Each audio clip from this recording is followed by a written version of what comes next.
Good morning, student. Today we are discussing about a very important topic, body fluid and circulation. ये human physiology का chapter है, बहुत ही easy chapter है. Chapter का नाम है बॉडी फ्लूइड एंड सर्कुलेशन.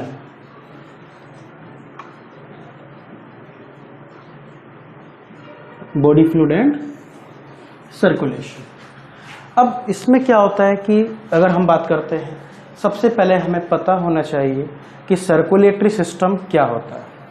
देखो, सर्कुलेटरी सिस्टम, इसका अगर हम बात करते हैं क्या कि सर्कुलेट मतलब क्या, एक वर्ड आया इसमें, एक सर्कुलेट. सर्कुलेट का मतलब क्या होता है कि मतलब मूव कराना. मतलब अगर हम सर्कुलेटरी सिस्टम की बात करते हैं कि जो सिस्टम हमारी बॉडी के अंदर क्या ब्लड, लिम्फ या फिर जो भी बॉडी फ्लूइड है उसको मूव कराने में हेल्प करता है, उसको हम बोलते हैं सर्कुलेटरी सिस्टम. यानी कि the system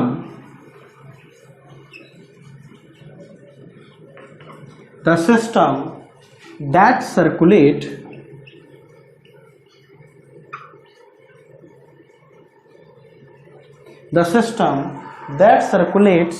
blood and lymph.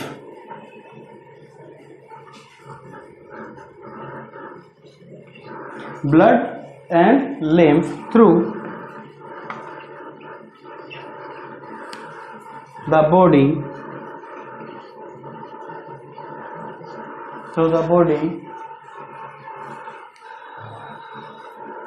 called circulatory system.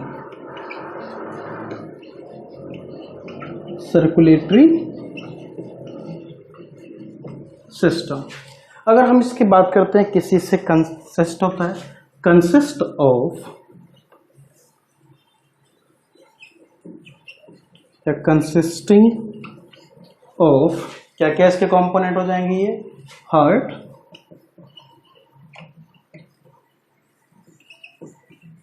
Blood vessels,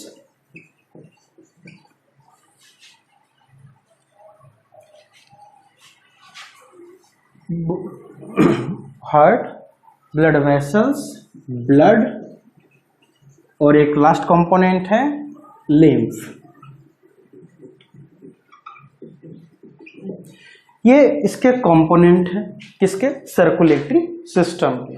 अब इसमें अगर हम बात करते हैं, इसके फंक्शन की बात कर लेते हैं. सर्कुलेटरी सिस्टम के फंक्शन क्या क्या होंगे.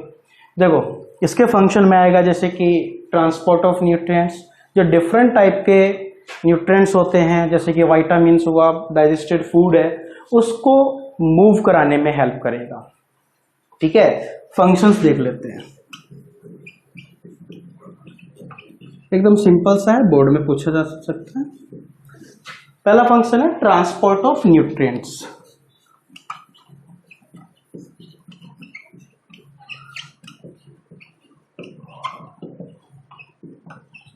Transport of nutrients, removal of nitrogen waste, second, या फिर नाइट्रोजनस वेस्ट, रिमूविंग ऑफ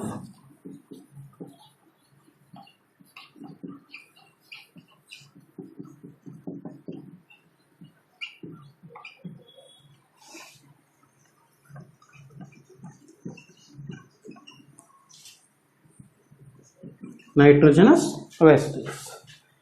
ठीक है, और इसमें क्या होता है, रेस्पिरेटरी गैसेस के भी ट्रांसपोर्ट करने में हेल्प करेगा. सिंपल शॉर्टकट लिख देता हूं, रेस्पिरेटरी गैसेस या transportation of respiratory gases.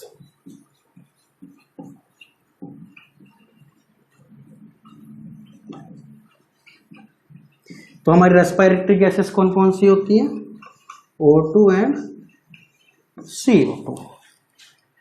Hormones को सर्कुलेट कराता है.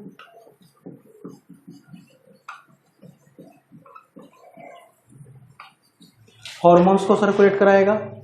कुछ इंटरमीडिएट मेटाबोलिटीज होते हैं, मतलब कि जो जैसे कि इनिशियल प्रोडक्ट है और फाइनल, इसके बीच में कुछ इंटरमीडिएट बनते हैं, उसको ट्रांसपोर्ट कराएगा. हीट को, बॉडी हीट को कंट्रोल करेगा, वाटर को सर्कुलेट कराता है। हीट,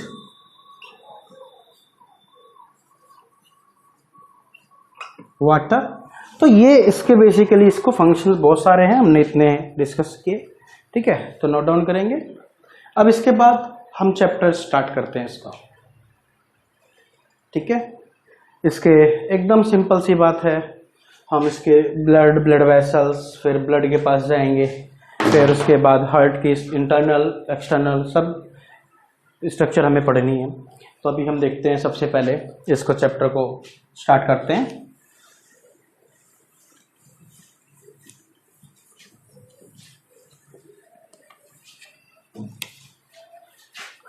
सबसे पहले हम देखेंगे कंपोनेंट ऑफ सर्कुलेटरी सिस्टम या वैस्कुलर सिस्टम। अभी बताया मैंने कौन कौन से इसके कंपोनेंट होते हैं। Components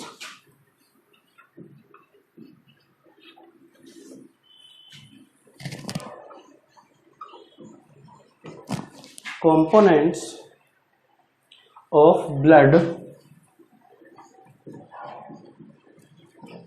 components of blood vascular system।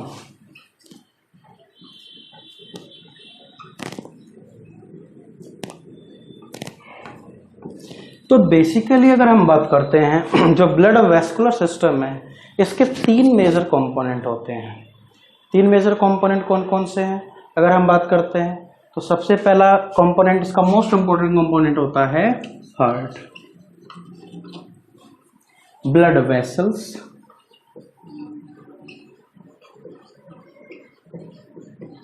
और दूसरा थर्ड होगा हमारा ब्लड। ये तीन कंपोनेंट होते हैं हमारे वैस्कुलर सिस्टम के। अब इसमें हमें एक कंपोनेंट को डिटेल में देखेंगे। अगर ब्लड वेसल्स की बात करते हैं तो ब्लड वेसल्स होती हैं आर्टरी, कैपिलरी और वेन्स, ये भी तीन हो जाएंगी।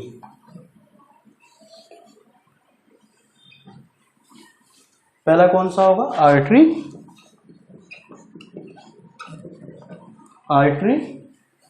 कैपिलरी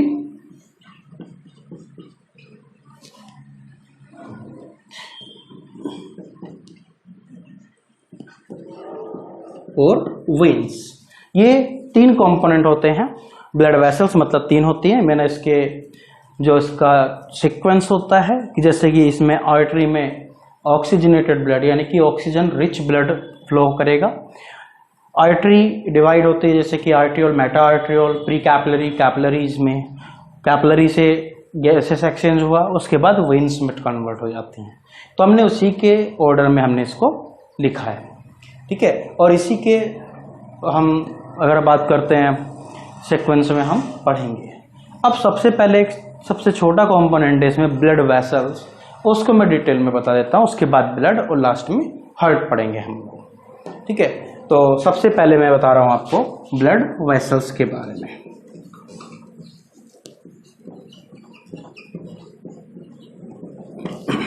ब्लड वेसल्स, तो अगर हम बात करते हैं इसकी हिस्टोलॉजी की बात करते हैं तो इसके अंदर तीन लेयर होती हैं। मतलब ब्लड वेसल्स कोई सी भी हो, आर्टरी हो, कैपिलरी हो या वेन्स हो, तो उसकी तीन लेयर होती हैं, कवरिंग होती है। जैसे सबसे इनरमोस्ट की बात करते हैं तो innermost covering of blood vessels is the tunica interna.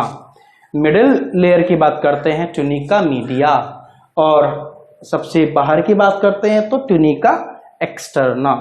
अब हम इन तीनों के बारे में देखेंगे, उसके बाद डायग्राम, देन ब्लड देखेंगे।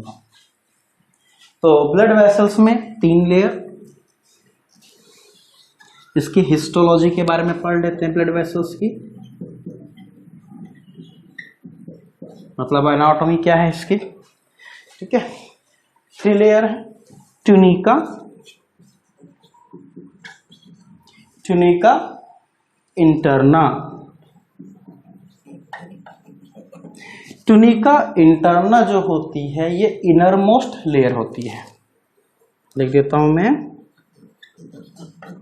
इनरमोस्ट।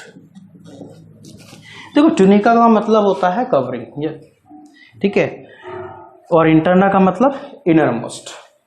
अब सेकंड लेयर आती है ट्यूनिका मीडिया।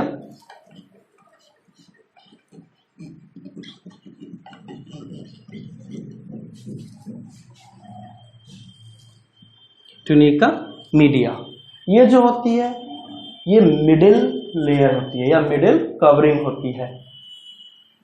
ये होगी हमारी मिडल कॉट।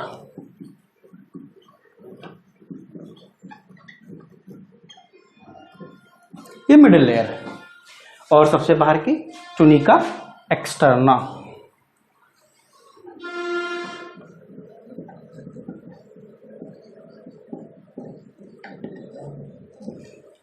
ट्यूनिका एक्सटर्ना ये आउटर मोस्ट लेयर है। ये आउटर मोस्ट। अब हम वन बाय वन इसको हम देखेंगे कि कहाँ पे कितना है। सबसे पहले मैं आपको ट्यूनिका इंटरना के बारे में बताऊंगा।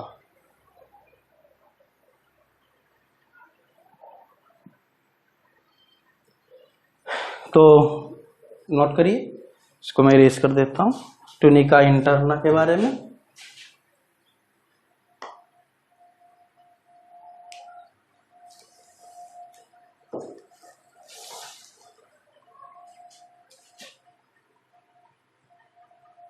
ट्यूनिका इंटरना, इसमें क्या होती हैं, दो लेयर होती हैं। सबसे इनर मोस्ट की बात करते हैं तो एंडोथेलियम होगा, और उसके बाहर की तरफ बात करते हैं तो इलास्टिक मेम्ब्रेन होती है।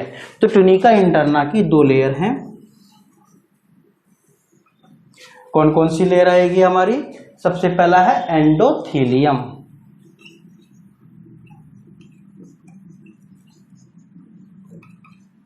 एंडोथेलियम और elastic membrane second.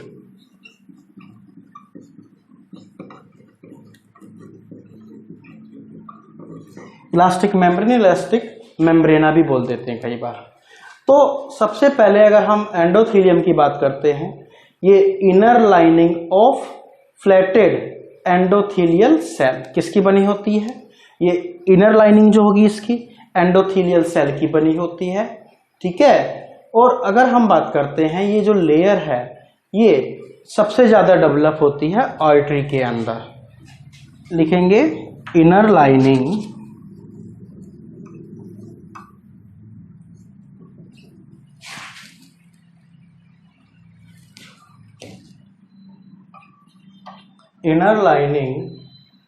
Of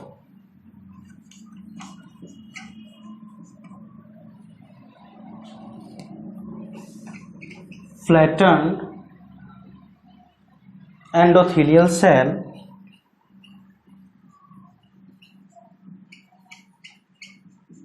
inner lining of endothelial cells।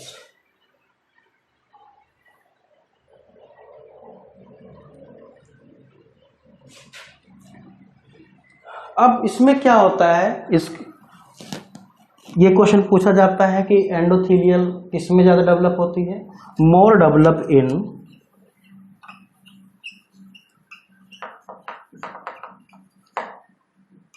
Artery, more develop in artery.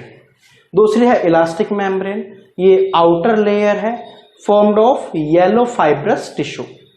मतलब ये येलो फाइब्रस इलास्टिन मेम्ब्रेन है, सीधी सी बात है, इलास्टिक है, इलास्टिसिटी प्रोवाइड कराएगी। मतलब कि जो इसमें पावर होती है कि अपने आप को होल्ड करने की, कितना उसमें वियर एंड टियर को वो प्रोटेक्ट कर सकती है अपने आप को, इसलिए। तो सबसे पहली बात यानी कि इसके बाहर की तरफ मिलेगा ये इलास्टिक मेम्ब्रेन। तो लिखेंगे क्या? Outer layer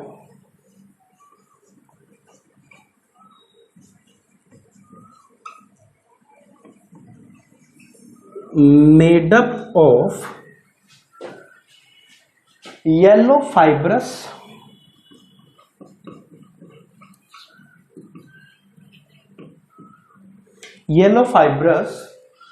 tissue।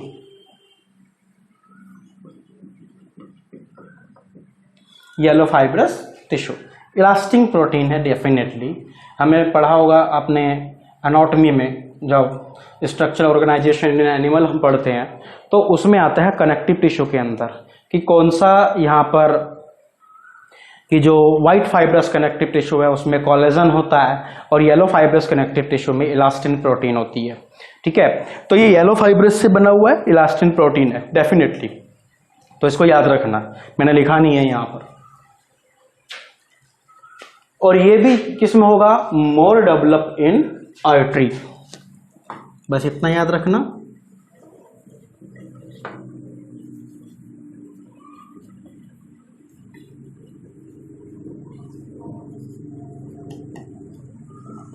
और एक सिंपल वर्ड में आपको बताऊं कि tunica interna more develop in artery, simple लिख देता हूं मैं, मोर डेवलप इन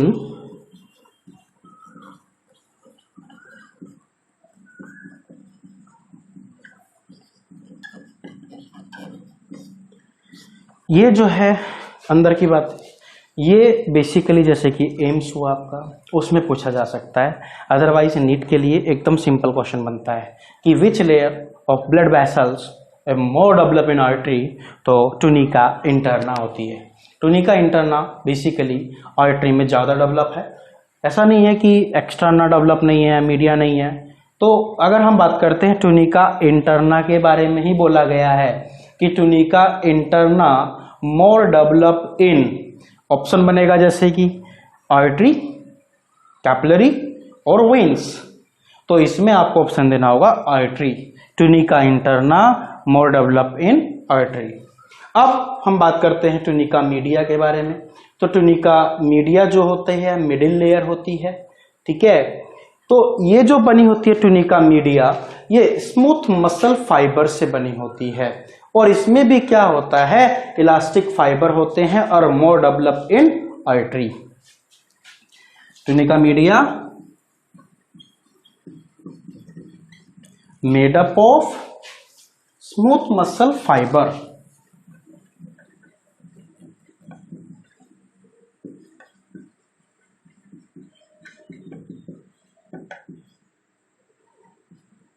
मसल फाइबर्स, और इसमें भी इलास्टिक फाइबर प्रेजेंट होते हैं, इलास्टिन प्रोटीन प्रेजेंट होती है, मोर डेवलप इन आर्टरी, याद रखना इस चीज को।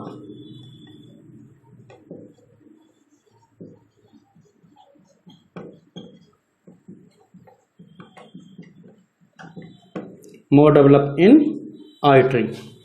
अब आता है लास्ट हमारा ट्यूनिका एक्सटर्ना। तो ये ट्यूनिका एक्सटर्ना जो होती है आउटर मोस्ट कवरिंग होती है, क्या होती है, आउटर मोस्ट कवरिंग होती है। और अगर इसके हम बात करते हैं किससे बनी होती है, तो ये बेसिकली जो बनी होती है वो कोलेजन यानी कि व्हाइट फाइब्रस कनेक्टिव टिश्यू, और ये जो लेयर है लेस डेवलप इन आर्टरी, याद रखना है।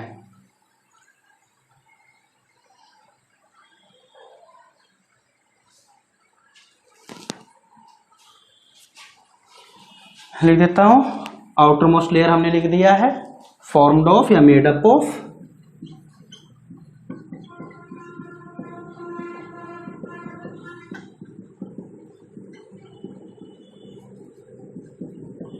व्हाइट फाइब्रस टिश्यू और लेस डेवलप इन आर्टरी।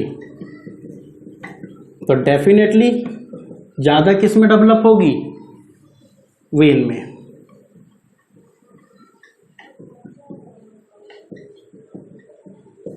ठीक है, तो ये हमने अभी ब्लड वेसल्स के बारे में देखा कि जो ब्लड वेसल्स हैं ये इसकी हिस्टोलॉजी क्या बोलती है।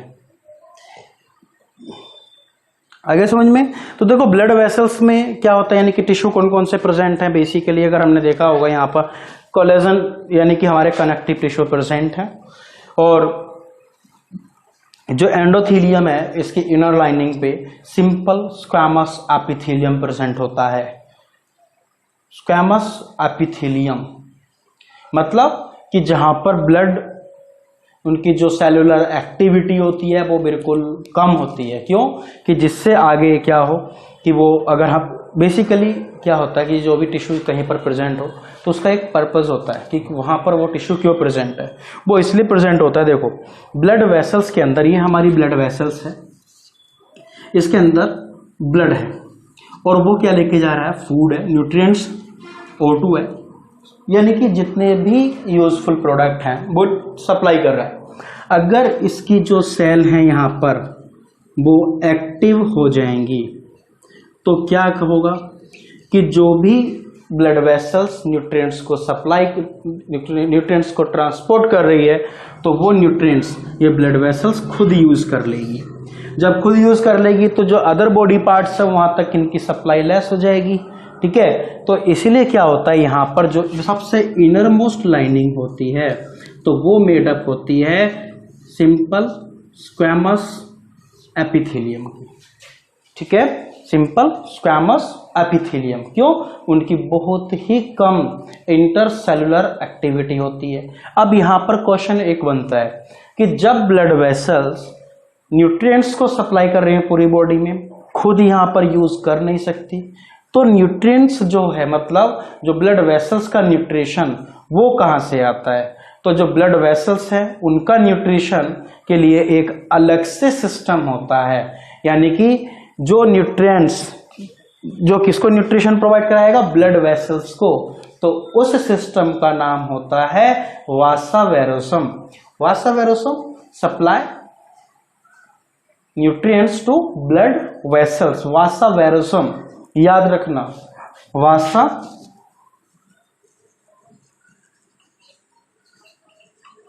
वेरोसम।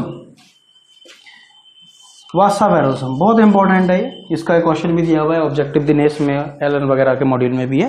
तो वासा वेरोसम क्या होता है कि ये supply nutrients to blood vessels.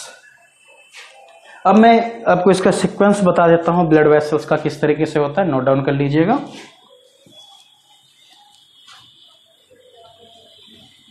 किस सीक्वेंस में ये काम करती हैं, इनका डायमीटर क्या होता है वो मैं आपको यहां पर लिख देता हूं। देखो सबसे पहले आर्टरी,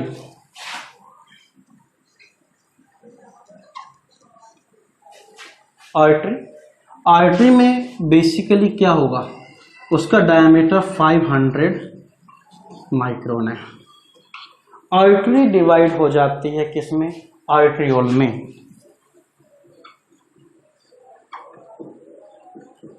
आर्ट्रियोल में इसका diameter approximate 120 micron meter. Arteriole divide हो जाता है मेटा आर्ट्रियोल में। Meta arteriole diameter approximate 70 micron meter. Meta arteriole जो है वो डिवाइड हो जाता है प्री कैपिलरी में।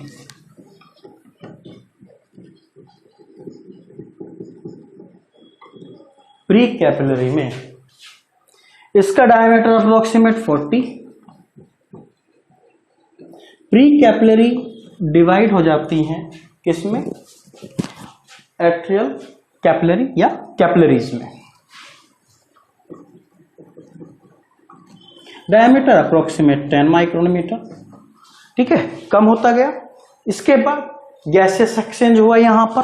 गैसियस एक्सचेंज के बाद ये जो कैपिलरीज हैं, आर्टियल कैपिलरीज, ये आपस में ज्वाइंट होकर बनाएंगी वीनस कैपिलरीज। मतलब अब ब्लड डीऑक्सीजनेटेड हो चुका है, वीनस।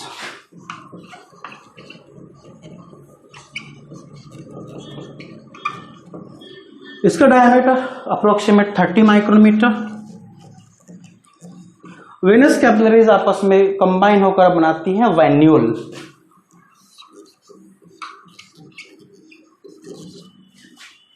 वेनस कैपिलरी क्या बनाएंगी, वैन्यूल। Diameter approximate 150 micrometer. ठीक है, तो ये बेसिकली इस सीक्वेंस में जो ब्लड वेसल्स हैं वो डिवाइड होती हैं। ठीक है, तो अब इसका अगर मैं डायग्रामेटिकली रिप्रेजेंट करना चाहूं तो वो कुछ इस तरीके का इमेज आएगा। जैसे हमारी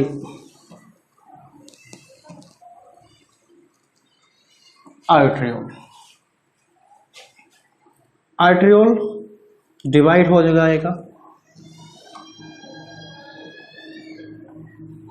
artery, arteriole,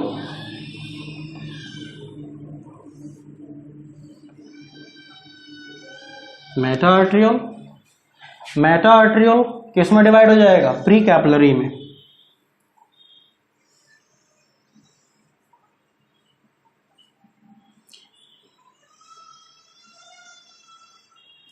pre capillary, arteriole capillary या कैपिलरीज में, तो कुछ इस तरीके का नेटवर्क बन जाएगा।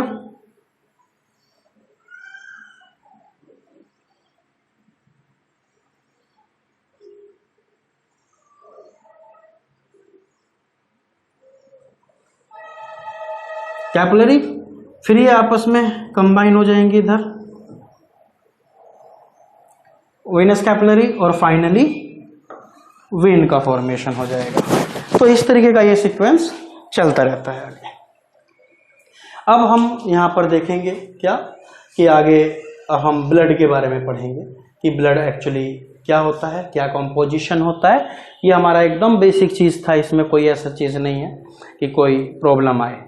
अगर हम इसके टीएस की बात कर देते हैं, कई बार बोलते हैं कि टीएस नहीं बनाया हमने इसका, तो टीएस इस तरीके का बन जाता है। ये हमारी आर्टरी, ट्यूनिका एक्सटर्ना, उसके बाद ट्यूनिका मीडिया, ट्यूनिका इंटरना, और सबसे ये एंडोथेलियम।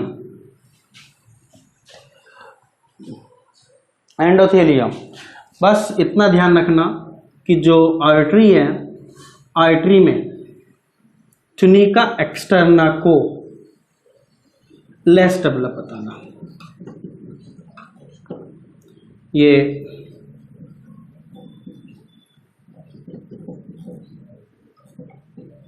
ट्यूनिका मीडिया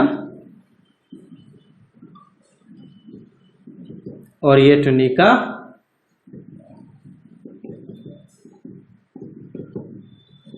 और अगर मैं वेन्स की बात करता हूं तो वेन्स हमारी कुछ इस तरीके की आ जाएंगी।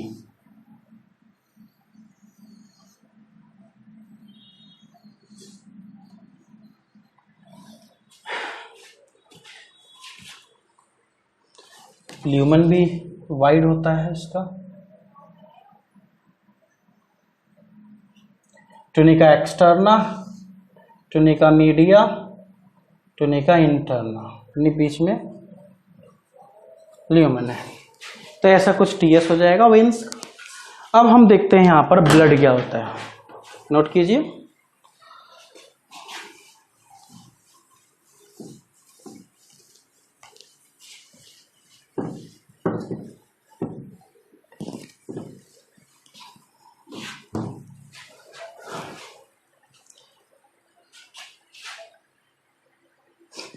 ब्लड,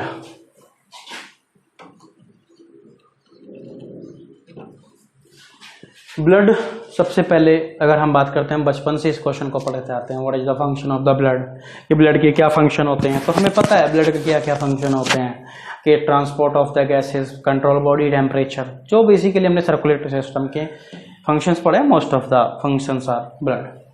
तो अगर हम बात करते हैं ब्लड का, इसको हम रिवर ऑफ लाइफ के नाम से भी जानते हैं, इसको सॉफ्टेस्ट या सॉफ्ट कनेक्टिव टिश्यू भी बोलते हैं, मतलब सबसे ज़्यादा सॉफ्ट है और कनेक्टिव टिश्यू है। बेसिकली इस पार्ट को यहाँ पे स्किप करके कहाँ पर, इसको हम टिश्यू वाले चैप्टर में पढ़ा देते हैं, कोई नहीं, यहीं पे हम देख लेते हैं इसको, ब्लड को। तो ये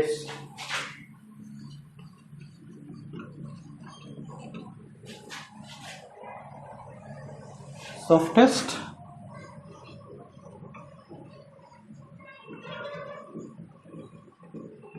connective tissue, river of life भी बोल सकते हैं इसको।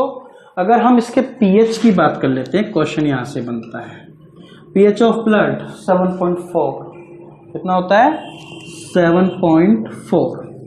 अगर हम बात करते हैं ये परसेंटेज बॉडी वेट, तो इसका जो परसेंटेज बॉडी वेट होता है हमारे बॉडी वेट का, मिनिमम 6% और मैक्सिमम 10% होना चाहिए, जो कि नॉर्मल रेंज में आएगा। ऑन एन एवरेज की अगर मैं बात करता हूं 7 to 8% of the total body weight, ठीक है। तो मतलब कितना होता है ये 6 to 10% of total body weight. ये एक्चुअल में है, मतलब कि मिनिमम 6 मैक्सिमम 10, एवरेज क्या आता है 7 से 8% ऑफ टोटल बॉडी वेट, मतलब 7 to 8% of total body weight blood होता है हमारा। अब हमने ये तो बोल दिया 7 to 8% बॉडी वेट है। अगर मैं इसके वॉल्यूम की बात करता हूं तो वॉल्यूम कितना हो सकता है ज़्यादा से ज़्यादा, यानी कि हम पढ़ते हुए आए हैं कि अप्रोक्सीमेट 5 या फिर 6 इतना लीटर, यानी कि एक मैं रेंज अगर मैं बात करता हूं तो ये 6 to 8 लीटर तक बॉडी में जो है हमारा ब्लड हो सकता है। अगर 10% है, अगर लेट सपोज 10% है किसी में जो ब्लड है बॉडी वेट का, तो डेफिनेटली वो 5 से तो ज़्यादा ही होना है। तो 6 to volume 6 to 8 litre, average 5 to 7, ये आता है एवरेज। अब इसके मैं कंपोनेंट की बात करूंगा ब्लड के, कि ब्लड के जो कंपोनेंट है बेसिकली मेजर कंपोनेंट 2 होते हैं। First one is the plasma, second one is the formed element. अब देखो इसको इरेज कर रहा हूं मैं थोड़ा,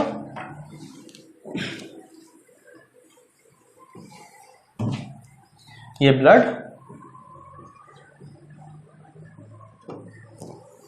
दो कंपोनेंट, सबसे पहला प्लाज्मा और second one is the formed element.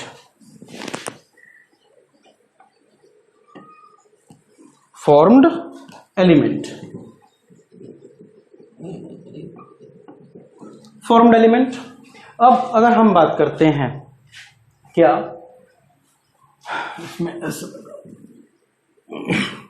Plasma जो होता है ये approximate 55% of total blood plasma होता है। कितना 55%। तो डेफिनेटली फॉर्म्ड एलिमेंट कितना होगा, फॉर्म्ड एलिमेंट हुआ 45%, यानी कि प्लाज्मा को लिख देंगे हम 55% ऑफ टोटल ब्लड क्या होता है plasma. Formed element 45% of total blood. अब अगर मैं प्लाज्मा की भी बात करता हूं तो प्लाज्मा के 2 मेजर कंपोनेंट होते हैं। कौन कौन सा? प्लाज्मा में 90 से 92% तक जो होता है वो वाटर होता है। क्वेश्चन पूछा गया है, यही पीएमटी क्वेश्चन आ गया, यानी कि वाटर जो है वो 90 से 92% वो वाटर होता है और 6 to 8% प्रोटीन। ये प्लाज्मा का कंपोनेंट है। और अगर मैं इसमें प्रोटीन की भी बात करता हूं तो प्रोटीन भी 3 मेजर प्रोटीन होते हैं, और वो 3 मेजर प्रोटीन कौन कौन से होते हैं, जैसे कि एल्बुमिन, ग्लोबुलिन और फिब्रिनोजन। ठीक है, तो प्रोटीन कौन कौन से होंगे, एल्बुमिन,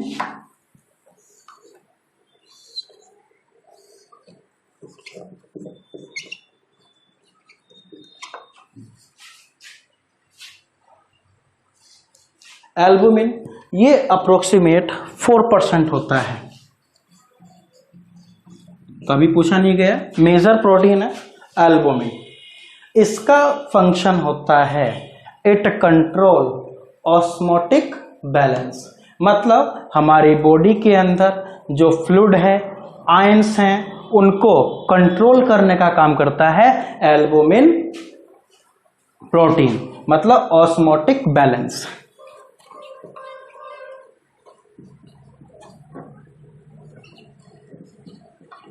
ऑस्मोटिक बैलेंस करेगा। दूसरा ग्लोबुलिन प्रोटीन है, ग्लोबुलिन प्रोटीन जो होता है, ग्लोबुलिन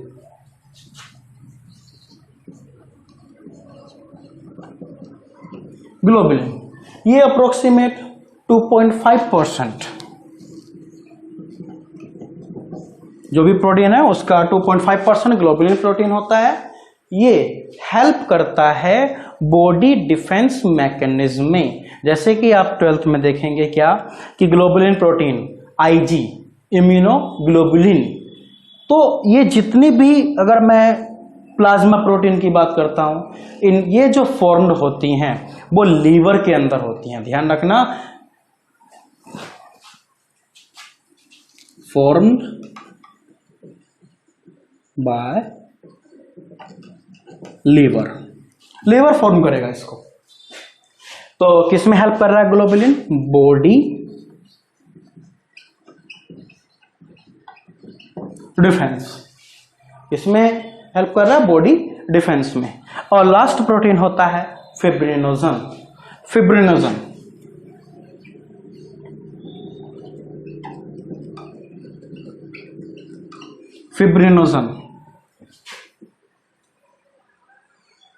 फिब्रिनोजन ये बहुत ही कम परसेंट में होती है। ये अगर मैं बात करता हूं अप्रोक्सीमेट बचा कितना हमारा 0.3% तक इसका इन्वॉल्वमेंट होता है, ठीक है। और ये हेल्प करती है ब्लड कोगुलेशन में, मतलब ब्लड क्लॉटिंग में हेल्प करती है।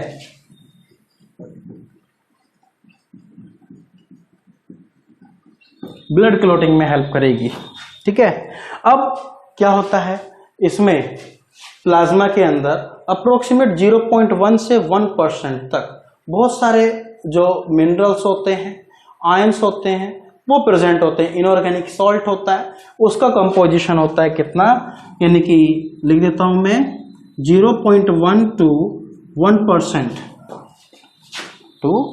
1% प्रेजेंट होता है क्या, इनऑर्गेनिक सॉल्ट।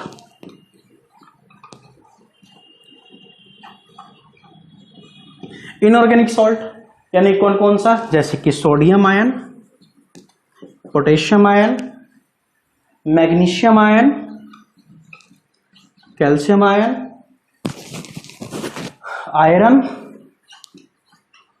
एंड मैग्नीज, ठीक है। ये इनका कंपोजिशन बहुत ही माइनर होता है। और इसके बाद एक और क्वेश्चन आता है कि blood without clotting factor is called serum.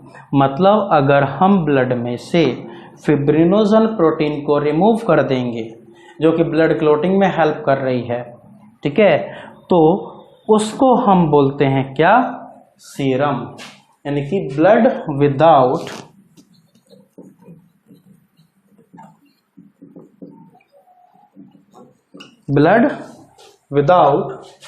Clotting factor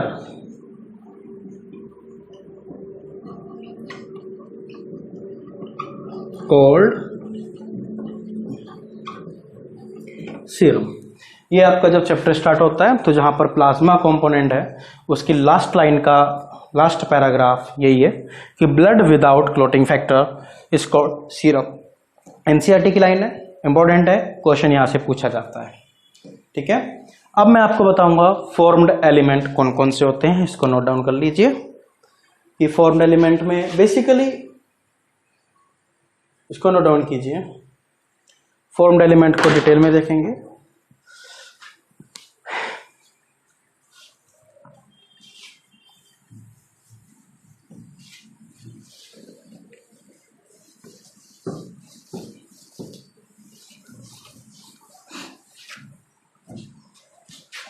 तो फॉर्म्ड एलिमेंट बेसिकली अभी मैंने भी आपको बताया वो 45% होते हैं। जो भी हमारी बॉडी में टोटल ब्लड है उसका 45% फॉर्म्ड एलिमेंट होते हैं।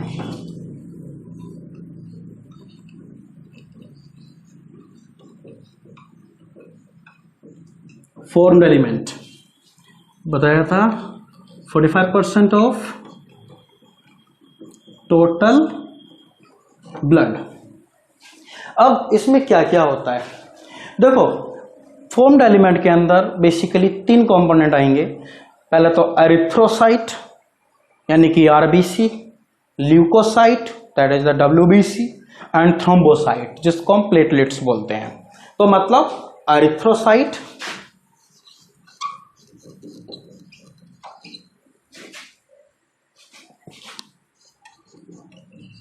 एरिथ्रोसाइट्स, ल्यूकोसाइट्स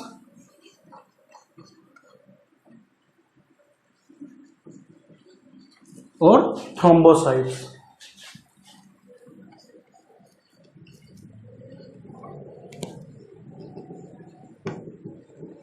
इसको हम आरबीसी, डब्ल्यूबीसी, प्लेटलेट्स,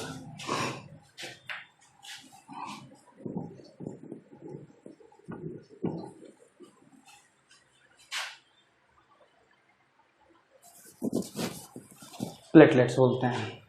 अब देखो एरिथ्रोसाइट का तो हमें पता है, इनको हम एक एक कंपोनेंट को डिटेल में पढ़ा देते हैं।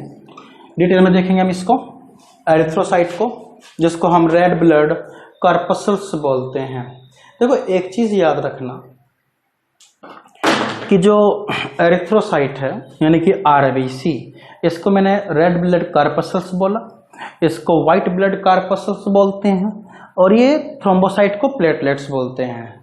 अगर मैं बात करता हूं तो ये तो सेल है, ठीक है, सेल से ही मॉडिफाइड हुआ, लेकिन थ्रोम्बोसाइट्स जो हैं वो सेल नहीं होती हैं, वो सेल फ्रेगमेंट हैं।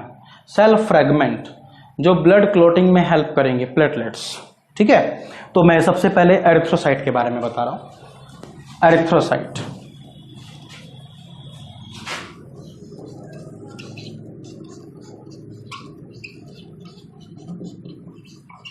एरिथ्रोसाइट्स को हम रेड ब्लड कॉर्पस्कल्स भी बोलते हैं। रेड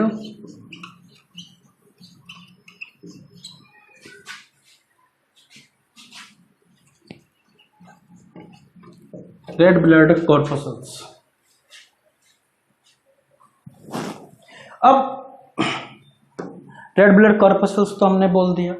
देखो इसकी शेप से भी क्वेश्चन पूछा जाता है। शेप से क्वेश्चन पूछे जाने के बाद पूछा जाता है कि इनका काउंट, नॉर्मल काउंट कितना होता है, मेल में कितना है, फीमेल में कितना है। बहुत इजी पार्ट है, बस थोड़ा सा डाटा हमें याद रखना है। अर्थ यानी कि shape of RBC, shape of RBC. तो देखो इसमें क्या होता है कि सबसे पहले मैं बताऊंगा एक्सेप्ट मैमल, मैमल को छोड़कर शेप ऑफ आरबीसी किस तरीके का होगा और मैमल्स में कैसा होगा। यानी कि शेप ऑफ आरबीसी सबसे पहला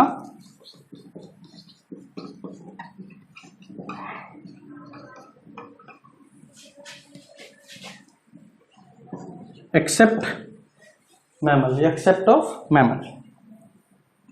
तो एक्सेप्ट मैमल्स क्या क्या होगा, शेप ऑफ आरबीसी ओवल, याद रखना oval, biconvex, biconvex और nucleated and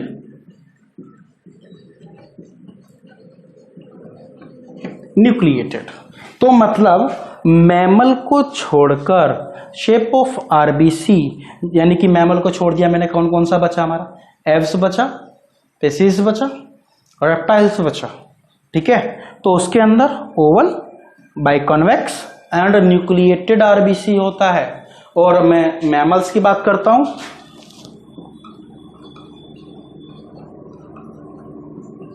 in mammals accept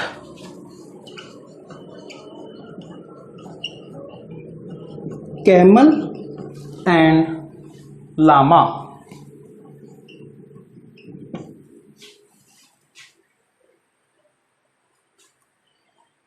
accept camel and llama, इनको छोड़कर क्या क्या होती है शेप ऑफ आरबीसी, सर्कुलर, यहां पर देखो ओवल की जगह आया सर्कुलर, बाय कॉन्वेक्स की जगह आएगा biconcave, biconcave and non nucleated.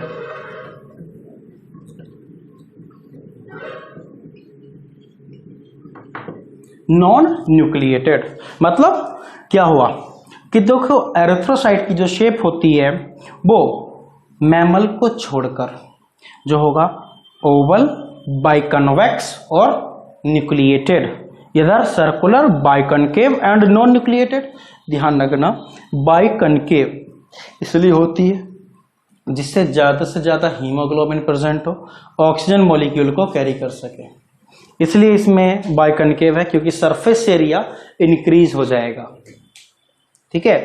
और अगर मैं यहाँ पे एक और क्वेश्चन की बात करता हूँ कि एक आरबीसी के पे कितने हीमोग्लोबिन मॉलिक्यूल प्रेजेंट होते हैं, तो ध्यान रखना एक आरबीसी के अंदर अप्रोक्सीमेट 250 से 300 मिलियन हीमोग्लोबिन मॉलिक्यूल प्रेजेंट होते हैं। कितने?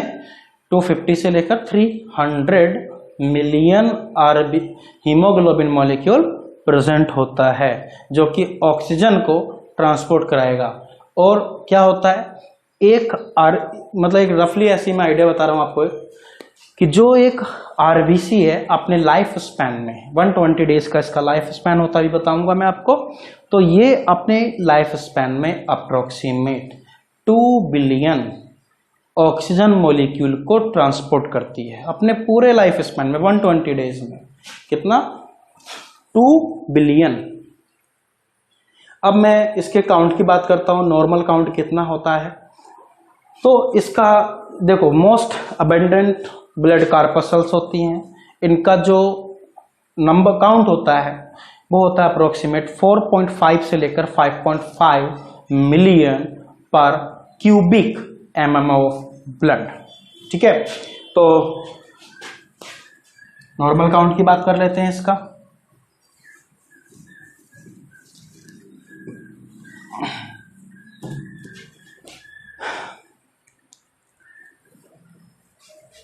Normal RBC count, normal RBC count in an adult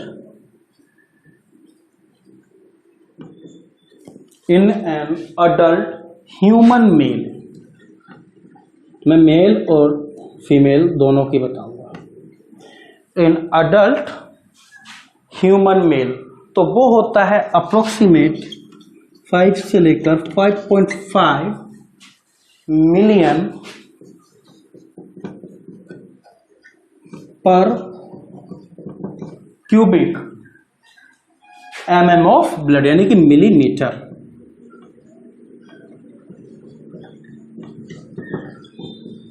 और अगर मैं इसको अप्रोक्सीमेट लीटर में कन्वर्ट करना चाहूं तो वो आ जाएगा अप्रोक्सीमेट 5 से 5.5 इंटू 10⁻12 पर लीटर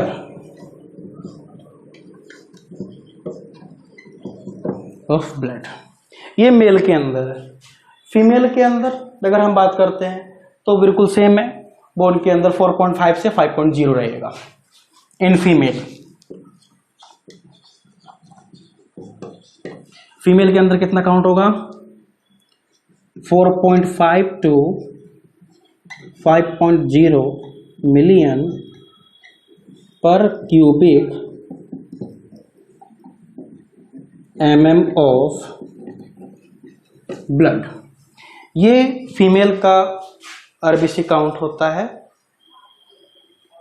और अगर मैं इसके इंस्ट्रूमेंट की बात करूं कि कौन which instrument use to count the RBC, तो उसको बोलते हैं हम लोग हीमोसाइटोमीटर। अगर यूज लिखना चाहते हैं तो लिखना, नहीं तो कोई टेंशन नहीं है, क्वेश्चन नहीं पूछा जाता है। Instrument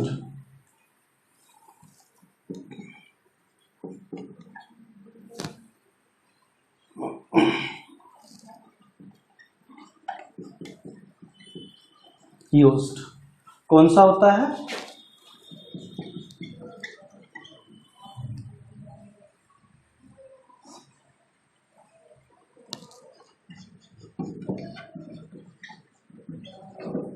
haemocytometer. हीमोसाइटोमीटर। तो ध्यान रखना इसमें, अब मैं डिजीज बता देता हूं। अगर आरबीसी काउंट कम हो जाए तो उसको बोलते हैं एनीमिया, और अगर आरबीसी काउंट बढ़ जाए तो उसको बोलते हैं पॉलीसाइथीमिया। ठीक है, तो एनीमिया का तो हमें पता है, लिख देते हैं दो case. If RBC count increase तो बोलते हैं पॉलीसाइथीमिया।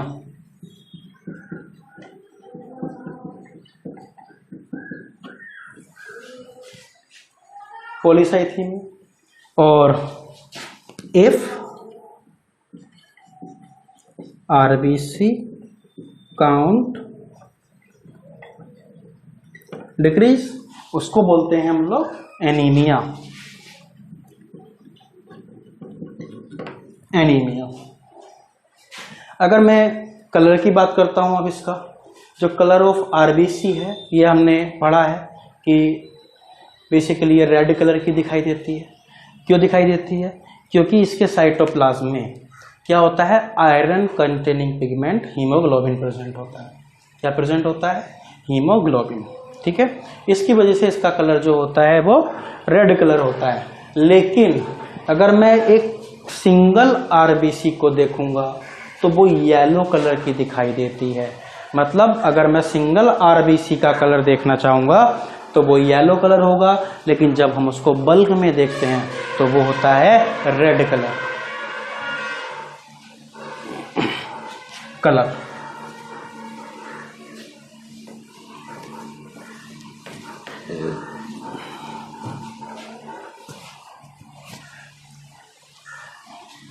लिखेंगे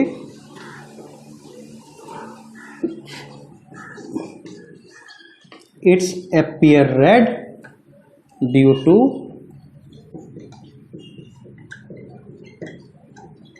presence of iron containing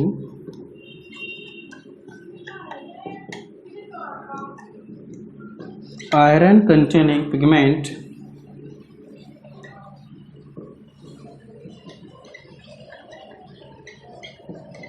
hemoglobin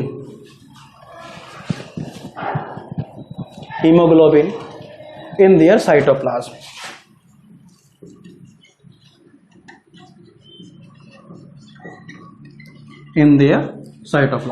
ठीक है, मतलब जो आरबीसी रेड कलर की दिखाई देती है, क्यों दिखाई देगी? क्योंकि उसके अंदर हीमोग्लोबिन प्रेजेंट होता है उसके साइटोप्लाज्म के अंदर। ठीक है, और colour of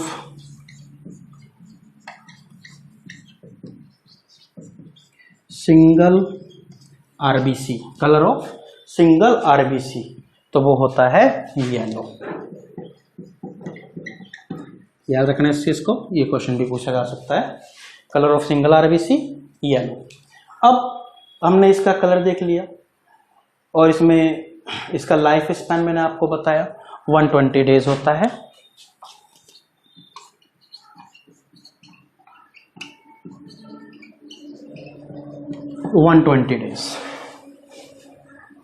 life span, sorry. और इसका 120 डेज मतलब इतना शॉर्ट लाइफ क्यों होता है? क्योंकि इसके अंदर देखो ना तो न्यूक्लियस प्रेजेंट है, ना माइटोकॉन्ड्रिया, गोल्गी बॉडी, ये नहीं प्रेजेंट। जो जितने भी सेलुलर ऑर्गेनल होते हैं वो प्रेजेंट नहीं होंगे। अगर होगा भी तो ये बहुत ही इमैच्योर स्टेज में रहेंगे। ठीक है, और जब इनकी डेथ हो जाती है तो ये कहाँ पर डिस्ट्रॉय कर दिए जाते हैं? स्प्लीन में। स्प्लीन को हम बोलते हैं ग्रेवयार्ड ऑफ आरबीसी। मतलब कि after death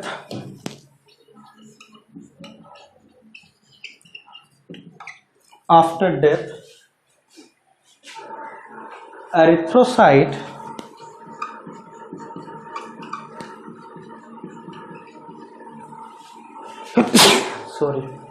erythrocytes are destroyed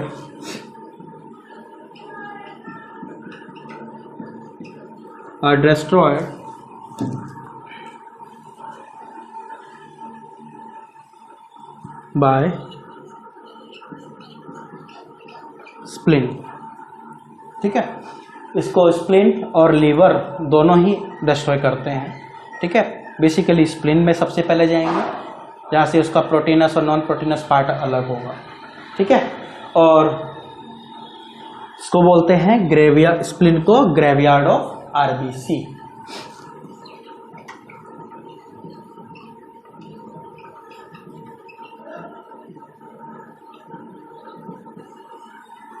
graveyard of RBC. और इस प्रोसेस को हम बोलते हैं हीमोलाइसिस, मतलब breakdown of RBC is called haemolysis, ठीक है। और इसमें एक चीज याद रखना, जब इससे प्रोटीनस और नॉन प्रोटीनस पार्ट अलग होगा तो जो इसमें हीमोग्लोबिन है और हीमोसिल, तो एरिथ्रोसाइट जो होती है, हीमोग्लोबिन तो अलग हो गया जो कि आयरन पार्ट है, जो फर्दर किस में यूज किया जाएगा, आरबीसी फॉर्मेशन में, ठीक है। और जो इसका एरिथ्रोसाइट पार्ट है वो चेंज हो जाता है बाइल पिगमेंट में, जिसको हम बिलिरुबिन और बिलीवर्डिन बोलते हैं। क्या बोलते हैं? बिलिरुबिन और बिलीवर्डिन, मतलब बाइल जूस बनाने का काम होता है, ठीक है। और अगर एरिथ्रोपोइसिस की बात करता हूँ, यानी कि formation of RBC is called erythropoiesis, तो वो देखो इसकी 3 साइट होती हैं। सबसे पहले अगर हम फीटस की बात करते हैं जो कि डेवलपिंग है, जिसके अंदर जो है बोन मैरो या फिर लीवर, इनका फॉर्मेशन नहीं होता है, तो सबसे पहले एरिथ्रोपोइसिस होती है। कहाँ पर? यंग डेवलपिंग फीटस में, यॉक में। कहाँ पे होगी? यॉक में। उसके बाद लीवर स्प्लीन के अंदर होगी, लेकिन आफ्टर बर्थ बोन मैरो में होगी, ठीक है। तो मतलब लिख देता हूं मैं,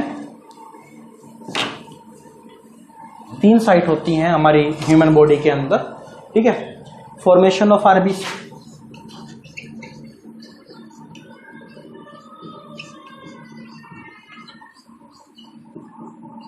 फॉर्मेशन ऑफ आरबीसी को एरिथ्रोपोइसिस,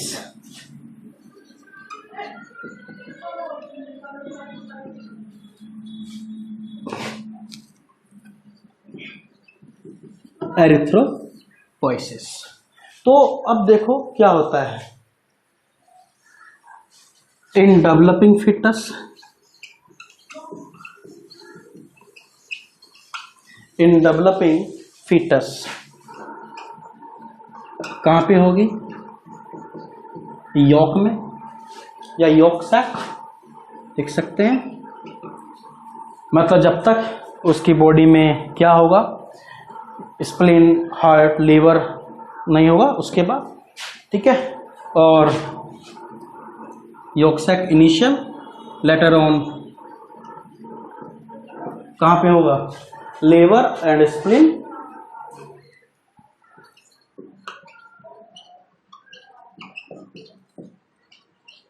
लीवर एंड स्प्लीन।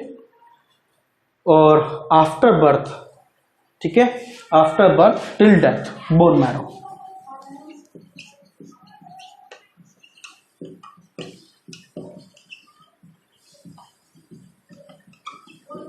और एक चीज और है, बोन मैरो तो मैंने लिख दिया। बोन मैरो हमारी बॉडी में बेसिकली 3 होती है, red bone marrow, white bone marrow और येलो बोन मैरो। अब बोन मैरो यानी कि रेड बोन मैरो में जितनी भी ब्लड कार्पसेल्स होती हैं हमारी, आरबीसी हो, डब्ल्यूबीसी हो या कुछ भी हो, तो उसका फॉर्मेशन रेड बोन मैरो में ही होगा, व्हाइट बोन मैरो में नहीं होता है डब्ल्यूबीसी का फॉर्मेशन। मतलब क्या कि erythropoiesis take place in red bone marrow, yellow bone marrow takes part in the deposition of the fat, यानी कि एडिपोज टिश्यू को डिपोजिट करने का काम करेगी। और व्हाइट बोन मैरो सबसे लाइफ की लास्ट स्टेज में बनता है। क्या कि जब, और वो मतलब म्यूसिलेजिनस होता है, ठीक है, बहुत ही कम अमाउंट में व्हाइट बोन मैरो होता है, लेटर स्टेज में बनेगा, लास्ट स्टेज में, ठीक है। तो इसमें एक चीज याद रखना, यहाँ पे किस तरीके से रेड बोन मैरो और रेड येलो बोन मैरो में कन्वर्ट होती रहती है आपस में।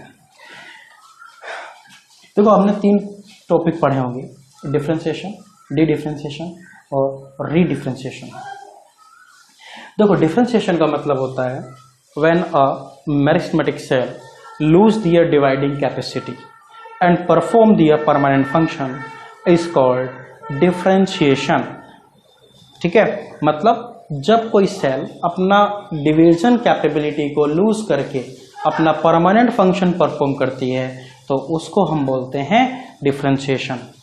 लेकिन जब डिफरेंशिएट सेल रिक्वायरमेंट के टाइम पे फिर से क्या करे कि वो अपनी डिवीजन कैपेबिलिटी को रिगेन कर ले, मतलब फिर से डिवीजन स्टार्ट कर दे, तो उस प्रोसेस को हम बोलते हैं क्या कि डिवीजन कैपेसिटी को फिर से कर रही है डी डिफरेंशिएशन। ठीक है, और रीडिफरेंशिएशन जब वो डी डिफरेंशिएटेड सेल अगेन अपनी डिवीजन कैपेबिलिटी को लूज करेगी तो उसको हम बोलते हैं रीडिफरेंशिएशन। देखो कैसे, रेड बोन मैरो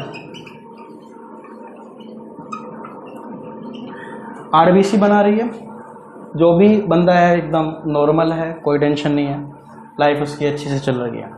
तो मोस्ट ऑफ जो रेड बोन मैरो है converted into yellow, the process is called differentiation. ठीक है, सडनली क्या होता है, उस बंदे का एक्सीडेंट हो जाता है, बॉडी फ्लूइड की जो है रिक्वायरमेंट है ज़्यादा से ज़्यादा, तो क्या होगा, जो येलो है, yellow bone marrow converted into red bone marrow, the process is called D differentiation. After 6 month, 1 year, 2 year, जितना भी टाइम लगा, वो फिर से ठीक हो गया, तो फिर से red bone marrow converted into yellow, तो इसको बोलते हैं रीडिफरेंशिएशन।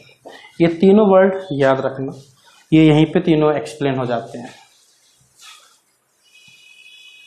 ठीक है, और अब एक चीज याद रखना कि जो एरिथ्रोपोइसिस के लिए,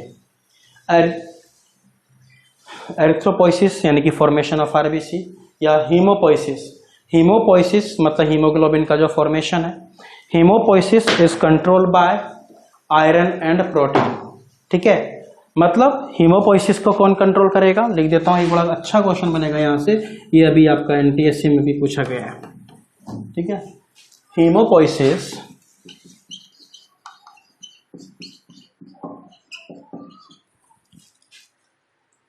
POE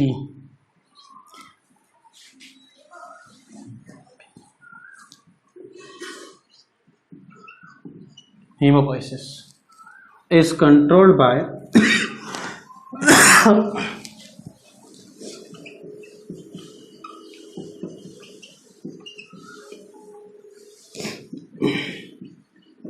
iron and protein, iron and protein. But अगर मैं इसके फंक्शनल मैचुरेशन की बात करता हूं, Y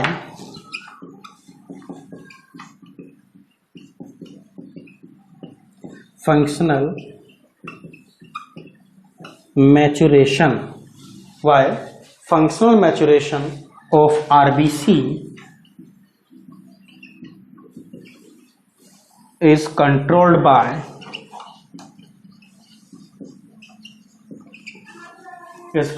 by folic acid and vitamin B12। याद रखना,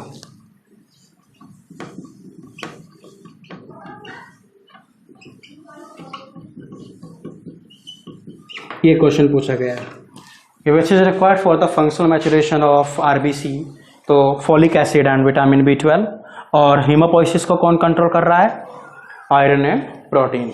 ठीक है, तो ये चीज़ें इसका एकदम सिंपल सा है, कोई दिक्कत नहीं है। ये आरबीसी तक का हमारा कंप्लीट हुआ। अभी हम डब्ल्यूबीसी के बारे में देखेंगे और प्लेटलेट्स के बारे में। Okay, thank you. Next chapter में देखेंगे, अभी नेक्स्ट लेक्चर में, नोट कीजिए।